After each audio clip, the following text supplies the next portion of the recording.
Hello good morning नमस्कार दोस्तों, M S take में आपका स्वागत है। जैसा कि दोस्तों आपको पता है, मैं एक नई सीरीज़ लेकर आया हूँ आपके लिए, कंप्यूटर अवेयरनेस, जिसमें कि मैं कंप्यूटर के महत्वपूर्ण क्वेश्चन, कंप्यूटर के जो इम्पोर्टेंट क्वेश्चन होते हैं, टॉप 500 क्वेश्चंस एमसीक्यूज़ में आपको लेकर आया हूँ, जिसकी एक क्लास मैं आपको दे चुका हूँ, जिसमें मैंने क्वेश्चन नंबर 1 से 25 तक 25 क्वेश्चन की पूरी क्लास की है अपन ने।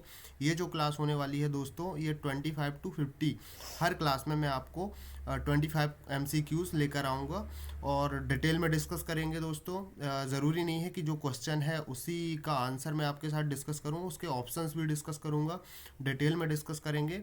बहुत ही शानदार कंटेंट मैं आपके लिए लेकर आया हूँ। मैंने 3-4 एग्ज़ाम के पॉइंट ऑफ व्यू से मैंने कंप्यूटर के क्वेश्चन को स्टडी किया है कि कौन से क्वेश्चन, किस टाइप के क्वेश्चन, किस पार्ट से, किस पॉइंट से बनते हैं, वो सब मैं आपको यहाँ पर लेकर आया हूँ। और ज़रूरी नहीं है दोस्तों ये पटवारी ही के लिए ही डेडिकेटेड हो। ये क्लास पीईबी में जितने एग्ज़ाम होते हैं जिनमें कि कंप्यूटर पूछा जाता है, सभी के लिए इम्पोर्टेंट है, चाहे वो एसएससी हो, रेलवे हो, आईबीपीएस हो, एमपीपीएससी हो। ये टॉप का कंटेंट है दोस्तों। काफ़ी स्टडी के बाद मैं आपके साथ लेकर आया हूँ। चलिए शुरू करते हैं। और इससे पहले मैं आपको बता दूं दोस्तों, हमारी एक सीरीज़ और चल रही है, कंप्यूटर पटवारी क्लासेस, जो कि कंटिन्यू चल रही हैं। 4 क्लासेस उसकी हो चुकी हैं। आप चाहें तो उसको भी देख सकते हैं। बाकी ये एमसीक्यूज़ की सीरीज़ है। ये मैं आपको 500 प्लस टॉप के जो एमसीक्यूज़ हैं वो कवर कराऊंगा। चलिए दोस्तों शुरू करते हैं 26 क्वेश्चन से। तो अपना 26 क्वेश्चन जो है दोस्तों, what is the permanent memory built into your computer called. आपको कंप्यूटर में निर्मित स्थायी मेमोरी क्या कहलाती है? आपके कंप्यूटर में जो निर्मित स्थायी मेमोरी है, उसे क्या कहते हैं दोस्तों? Option number 1 RAM, floppy, CPU, CO RAM, और फिफ्थ है आपका रोम। दोस्तों क्या कहते हैं? तो इसका राइट आंसर हो जाएगा दोस्तों अपना रोम। ठीक है दोस्तों, फिफ्थ वाला जो आपका है राइट आंसर रोम, रीड ओनली मेमोरी, मतलब कंप्यूटर के निर्माण के समय जो स्थायी मेमोरी होती है उसे कहते हैं अपन रोम। आइए देखते हैं नेक्स्ट 27 नंबर का क्वेश्चन जो है आपका, which computer memory is used for storing programs and data currently being processed by the CPU. मतलब दोस्तों सीपीयू द्वारा वर्तमान में संसाधित किए जा रहे प्रोग्राम्स और डेटा को स्टोर करने के लिए किस मेमोरी का उपयोग किया जाता है? दोस्तों किस मेमोरी का उपयोग किया जाता है? 5 ऑप्शन आपके सामने हैं।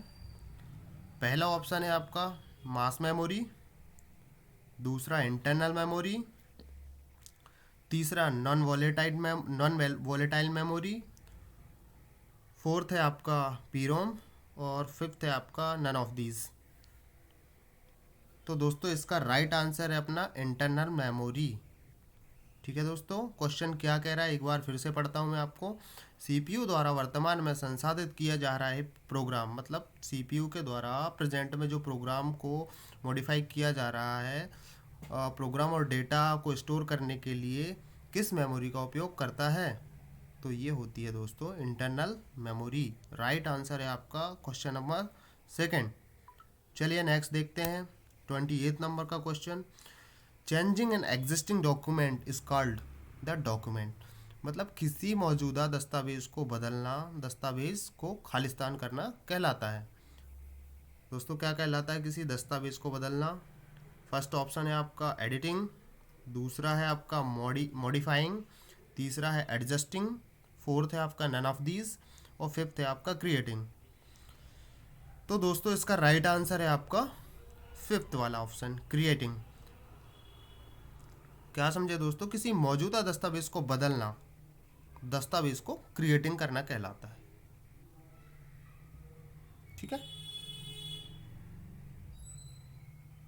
किसी एग्जिस्टिंग डॉक्यूमेंट को बदलना, समझ रहे दोस्तों? ठीक है, आई होप आपको समझ में आया होगा। Next 29th, what is backup. Backup क्या है?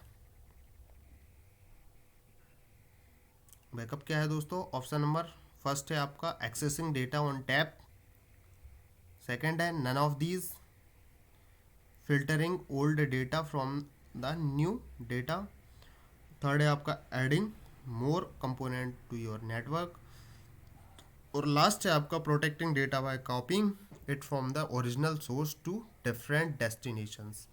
तो आपका यही वाला जो है लास्ट वाला ऑप्शन, ये आपका राइट आंसर है दोस्तों। मतलब क्या है, बैकअप आपका क्या है, protecting data by कॉपिंग it's from the original source, मतलब ओरिजिनल सोर्स की डेटा कॉपी बनाना और उसको स्टोर करके डिफरेंट लोकेशन पे रखना, ये आपका बैकअप स्टोर करना कहलाता है। ठीक है, चलिए नेक्स्ट देखते हैं। 30 नंबर का क्वेश्चन जो है, what is a popular program for creating document that can be read on both a PC and Macintosh computer. दोस्तों, दस्तावेज बनाने के लिए एक लोकप्रिय प्रोग्राम है, बहुचर्चित प्रोग्राम है जिसे एक पीसी पर पढ़ा जा सकता है और यह एक मैकिंटोश कंप्यूटर है। तो इसका राइट आंसर क्या होगा दोस्तों? ऑप्शन देखते हैं, Microsoft Word, sorry, Adobe InDesign, Adobe Acrobat और Quark express and none of these. दोस्तों क्या है इसका राइट आंसर है आपका एडोब एक्रोबेट। एडोब एक्रोबेट जो होगा थर्ड नंबर का ऑप्शन, ये आपका राइट आंसर है। समझ में आया? दस्तावेज मापने के लिए एक लोकप्रिय प्रोग्राम है ये एडोब एक्रोबेट, जिसे एक पीसी पर पढ़ा जा सकता है, मतलब एक पीसी पर पढ़ा जाता है, उसको मैकिंटोश कंप्यूटर भी कहा जाता है। ठीक है, नेक्स्ट 31 क्वेश्चन देखते हैं। An image on a computer screen is made of a matrix of what. मतलब क्या कंप्यूटर स्क्रीन पर एक छवि किस मैट्रिक्स में बनती है? कंप्यूटर स्क्रीन मतलब मॉनिटर पर जो छवि बनती है वो किस मैट्रिक्स का यूज़ करके बनती है दोस्तों?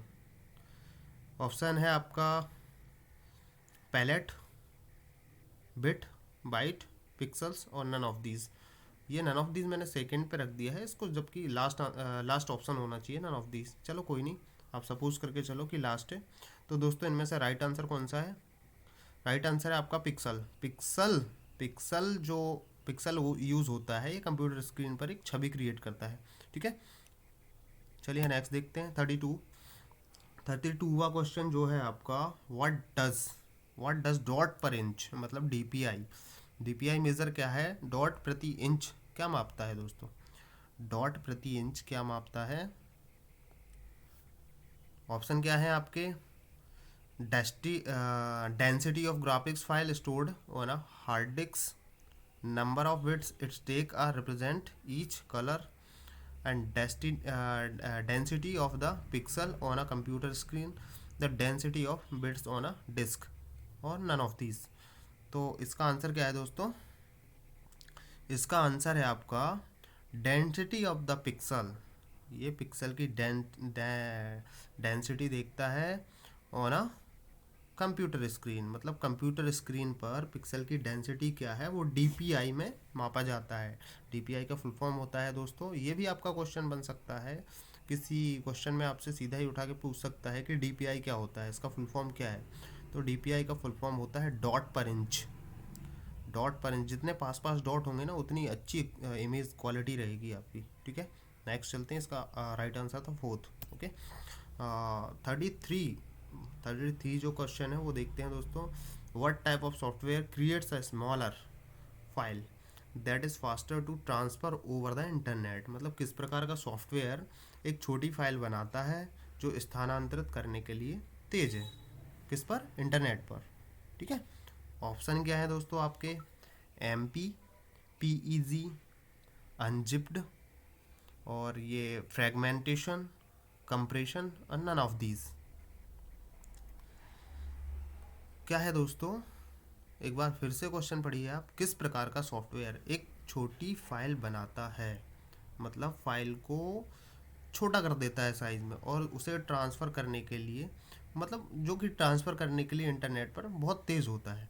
तो दोस्तों सबको पता होगा, किसी भी फाइल को ट्रांसफ़र करना है तो उसको कंप्रेस करके सेंड करते हैं। इसका राइट आंसर है कंप्रेशन बोलेंगे इसको अपन। ठीक है, फोर्थ इसका राइट आंसर है। 34th वाला क्वेश्चन जो देखेंगे अपन, a unit of computer information that's content data as well as all the procedure और ऑपरेशंस इज कॉल्ड, मतलब कंप्यूटर सूचना की इकाई है जिसमें डेटा के साथ साथ सभी प्रक्रियाएं या संचालन शामिल होते हैं कहलाते हैं। मतलब कंप्यूटर सूचना की इकाई है जिसमें डेटा के साथ साथ सभी प्रक्रियाएं या संचालन शामिल होते हैं, खालिस्तान कहलाते हैं।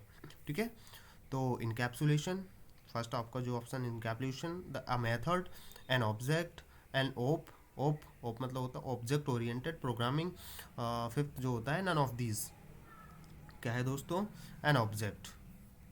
इसका राइट आंसर है एन ऑब्जेक्ट। मतलब एन ऑब्जेक्ट जो क्या होता है, कंप्यूटर सूचना की एक इकाई जिसमें डेटा के साथ साथ सभी प्रक्रियाएं या संचालन शामिल होते हैं, ऑब्जेक्ट कहलाते हैं। ओके, चलिए नेक्स्ट देखते हैं दोस्तों। 35 क्वेश्चन, 35th जो क्वेश्चन है, the world first truly cross platform programming language is called, मतलब दुनिया का पहला सही मायनों में क्रॉस प्लेटफॉर्म प्रोग्रामिंग भाषा कहलाती है। दुनिया का पहला सही मायनों में क्रॉस प्लेटफॉर्म प्रोग्रामिंग भाषा कहलाती है C++, Java, Visual Basic, .NET, Smalltalk and none of these. दोस्तों इसका राइट आंसर है आपका जावा। ठीक है, जावा जो है दुनिया का क्रॉस प्लेटफॉर्म है, क्रॉस प्लेटफॉर्म प्रोग्रामिंग भाषा कहलाती है।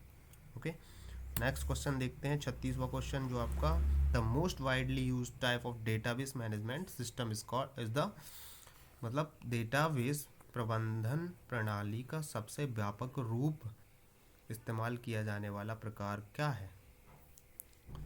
Flat database, network database, relational database, hierarchical database, none of these. तो इसका जो राइट आंसर है दोस्तों, रिलेशनल डेटाबेस। ठीक है, जिसको हम शॉर्ट में RDBMS बोलते हैं, relational database management system. Database प्रबंधन प्रणाली का सबसे व्यापक रूप कहते हैं इसको।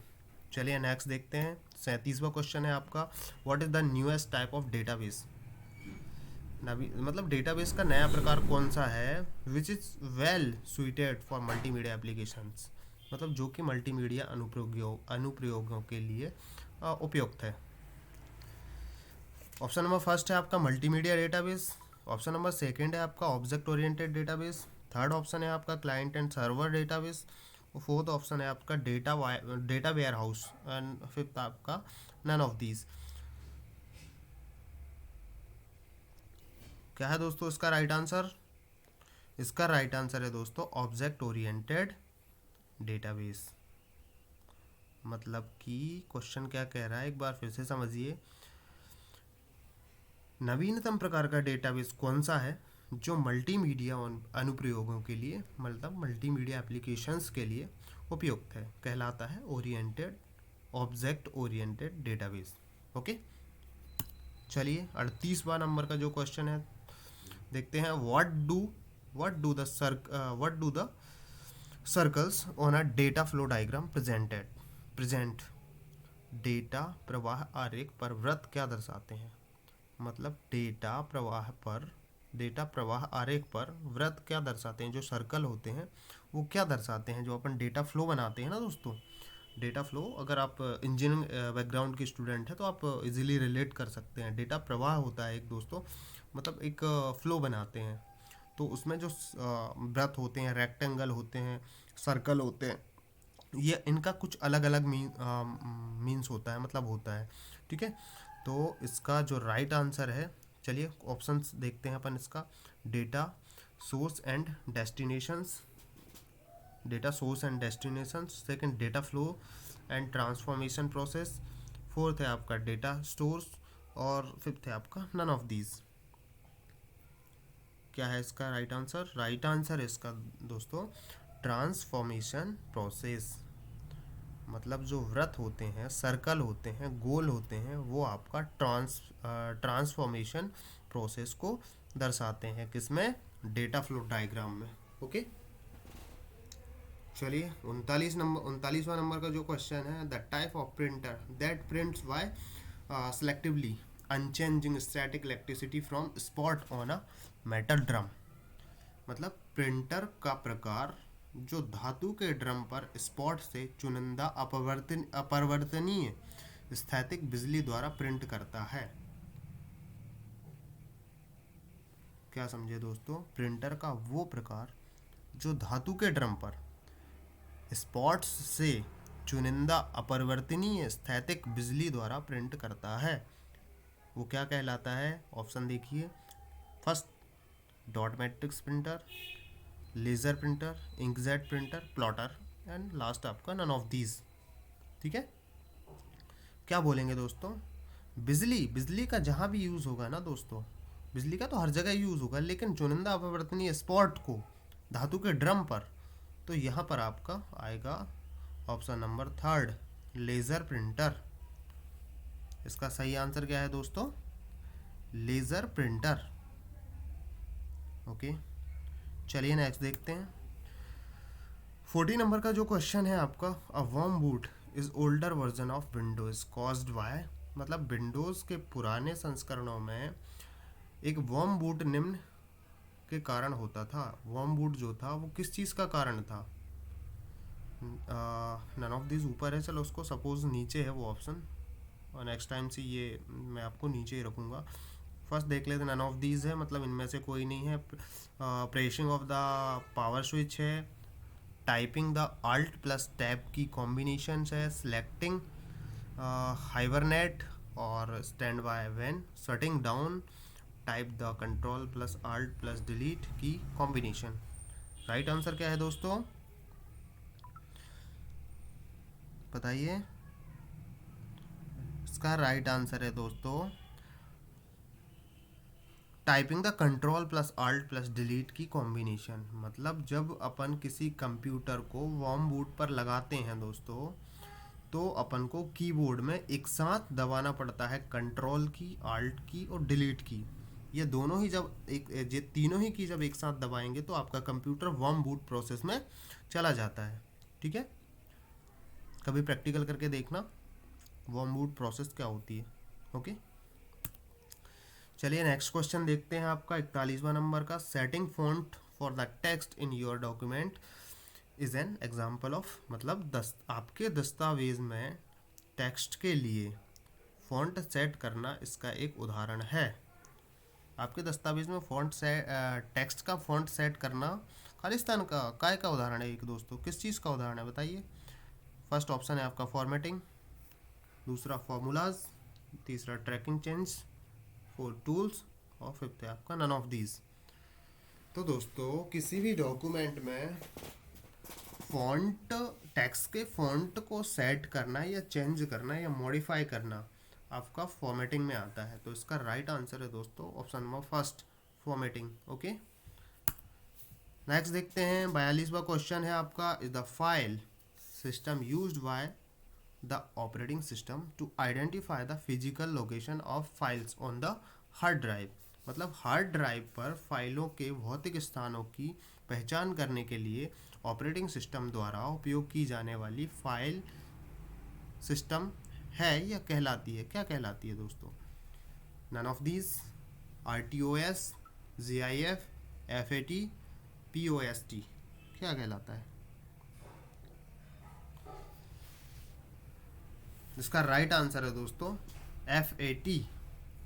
ठीक है, हार्ड ड्राइव पर फाइलों की भौतिक स्थानों की पहचान करने के लिए ऑपरेटिंग सिस्टम द्वारा उपयोग की जाने वाली फाइल सिस्टम कहलाता है FAT। ओके, चलिए नेक्स्ट देखते हैं 43 वाला जो क्वेश्चन है आपका, software allows the users to speak into the computer rather than type in text. मतलब सॉफ्टवेयर जो है उपयोगकर्ता को टेक्स्ट टाइप करने की बजाय कंप्यूटर में बोलने की अनुमति देता है। ये कौन सा मतलब क्या इसको क्या बोलेंगे आप? सॉफ्टवेयर उपयोगकर्ता को टेक्स्ट टाइप करने की बजाय कंप्यूटर में बोलने की फैसिलिटी देता है, क्या बोलेंगे इसको? स्पीक रिकॉग्नाइजेशन, पहला ऑप्शन है आपका स्पीक रिकॉग्नाइजेशन, दूसरा ऑप्शन है आपका चैट, CHAT चैट, तीसरा है आपका मैसेज, और चौथा है आपका ऑल ऑफ दीज, और फिफ्थ है आपका नन ऑफ दीज। क्या है दोस्तों, नाम से ही समझ में आ रहा है यार, सॉफ्टवेयर उपयोगकर्ता को टेक्स्ट टाइप करने की बजाय कंप्यूटर में बोलने की अनुमति देता है। ये आपका कंप्यूटर में ही नहीं, आजकल स्मार्टफोन में भी ये फीचर्स है आपका। तो इसको क्या बोलेंगे आप, speech recognition. Answer option number first, speak recognition. Okay, next आते हैं 44। A server uses blank applications software to support its client computers. मतलब एक सर्वर अपने क्लाइंट कंप्यूटरों को सपोर्ट करने के लिए खालिस्तान एप्लीकेशन सॉफ्टवेयर का उपयोग करता है। एक सर्वर है, उससे कनेक्टेड नीचे उसके चाइल्ड या क्लाइंट कंप्यूटर्स को सपोर्ट करने के लिए कौन से एप्लीकेशन सॉफ्टवेयर का उपयोग करता है। ऑप्शन नंबर फर्स्ट है आपका प्रोग्रामिंग, ऑप्शन नंबर सेकंड है आपका back and, option number third है आपका front end, option number fourth है आपका जावा, फिफ्थ है आपका नन ऑफ दीज। दोस्तों इसका राइट आंसर है आपका बैकएंड। ओके, एक सर्वर अपने क्लाइंट कंप्यूटर को सपोर्ट करने के लिए बैकएंड एप्लीकेशन सॉफ्टवेयर का उपयोग करता है। Question number 45, what does the XP stand for in window. मतलब एक्सपी क्या होता है, विंडोज एक्सपी के लिए खड़ा है। एक्सपी क्या होता है,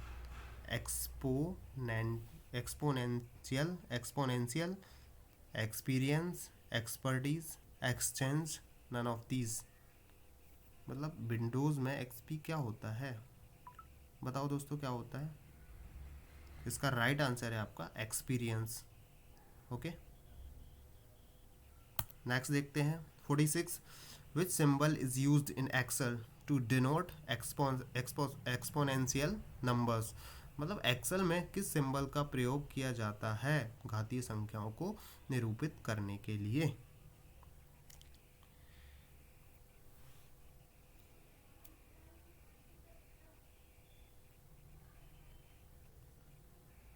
बताइए दोस्तों, किस सिंबल का उपयोग किया जाता है। तो ये होता है अप एरो का यूज़। इससे हम जो आपका घातीय संख्याओं का निरूपण करते हैं, ये आपका होता है अप एरो। ओके, 47 नंबर का क्वेश्चन देखते हैं। Which of the following is not a source of virus.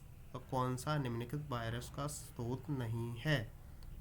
The internet, email messages, computer networks, diskettes and none of these. मतलब कौन सा निम्नलिखित वायरस का स्रोत नहीं है, मतलब किन चीज़ों से वायरस नहीं आता है, किस चीज़ से वायरस नहीं आता है। तो द इंटरनेट से वायरस बिल्कुल एक वायरस का स्रोत है। कंप्यूटर नेटवर्क भी वायरस का स्रोत है, एंड डिकैट्स भी वायरस का स्रोत है। नन ऑफ दीज हो नहीं सकता क्योंकि ये तीन ऑलरेडी हैं।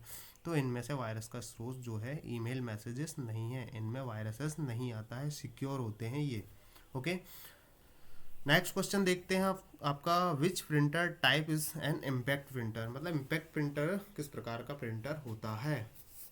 Dot matrix printer, option number 1 है आपका dot matrix printers, option number 2 none of these, 3 page printers, 4th laser printers, and last है आपका inkjet printers. What is right answer दोस्तों। इसका राइट आंसर है dot matrix printer. Impact printer किस प्रकार का प्रिंटर है, डॉट मैट्रिक्स प्रिंटर है। मतलब इम्पैक्ट प्रिंटर जो होता है दोस्तों, ये डॉट्स डॉट मैट्रिक्स प्रिंटर से आप ये समझें कि एक फीता टाइप का रहता है जो इंक से लिपटा रहता है, उस पर प्रहार करता है। एक स्टिक्स जो रहती है, एक लकड़ी नुमा आकृति के जो रहता है, वर्ड जो रहते हैं वो उस पर प्रहार करते हैं। ठीक है, डॉट मैट्रिक्स इसका राइट आंसर है डॉट मैट्रिक्स प्रिंटर्स। 49 वाला क्वेश्चन देखते हैं। What type of software must to be use to translate scanned text into a format that can be manipulated.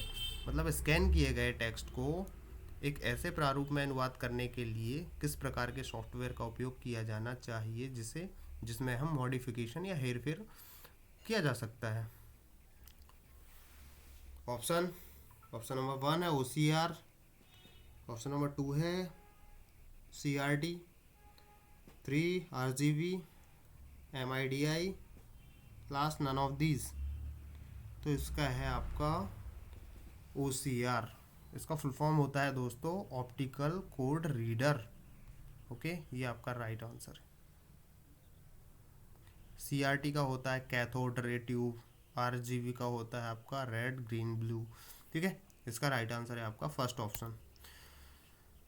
चलिए इस क्लास का लास्ट क्वेश्चन देखते हैं। High resolution computer monitor will have, मतलब high resolution वाले जो कंप्यूटर मॉनिटर में खालिस्तान का उपयोग होता है। First, none of these, high DPI, low DPI, 56 colours and resolution is not measured in DPI। What is right answer दोस्तों? इसका राइट आंसर है दोस्तों हाई DPI। हाई रिजोल्यूशन वाले कंप्यूटर में हाई DPI मतलब high dot per inches pixel का use होता है। ठीक है, ये था आपका लास्ट क्वेश्चन दोस्तों। इसी तरह हम 500 क्वेश्चंस की पूरी सीरीज़ कवर करेंगे। हर क्लास में आपको 25 क्वेश्चंस लेके आऊँगा, डिटेल में डिस्कस करेंगे, डीप में डिस्कस करेंगे। जो क्वेश्चन डिस्कस वाले होंगे, जो ऑप्शन डिस्कस वाले होंगे, मैं उनको आपको एक्सप्लेन करूँगा डीप में। और ज़्यादा इस क्लास में अपन ज़्यादा टाइम वेस्ट नहीं करेंगे, पॉइंट टू पॉइंट बात करेंगे। 25 क्वेश्चन ख़त्म करेंगे, दैन फिनिश। ओके,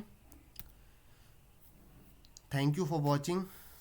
क्लास अच्छी लगी हो तो लाइक करें, कमेंट करें, कोई डाउट हो तो कमेंट कर सकते हैं, शेयर करें, सब्सक्राइब करें पढ़ने वालों तक। थैंक यू, आपका सपोर्ट ऐसा ही बना रहे, मैं अच्छा कंटेंट आपके लिए लाता रहूँगा। धन्यवाद दोस्तों।